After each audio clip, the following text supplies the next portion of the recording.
Sumainyo ang Panginoon. At sumaiyo rin. Ang mabuting balita ng Panginoon ayon kay San Marcos. Papuri sa iyo, Panginoon.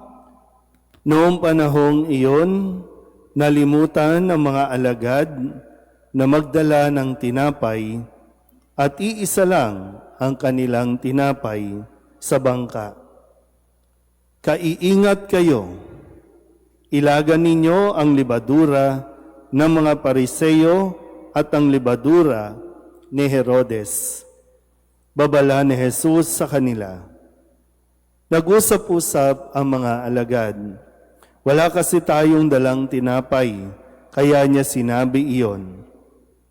Alam ito ni Jesus, kaya't sila'y tinanong niya, bakit ninyo pinag-uusapan na kayo'y walang dalang tinapay?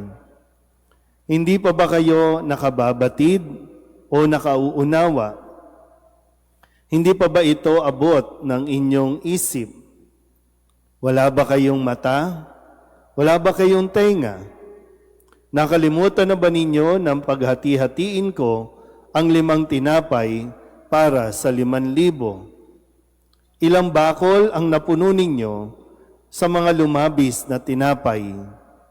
12 po, tugon nila. At nang paghati-hatiin ko ang 7 tinapay para sa 4,000, ilang bakol na malalaki ang napuno ninyo? Tanong niya. 7 bakol po, tugon nila.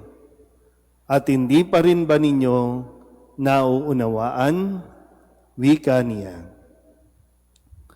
Ang mabuting balita ng Panginoon. Pinupuri ka namin, Panginoong Hesukristo.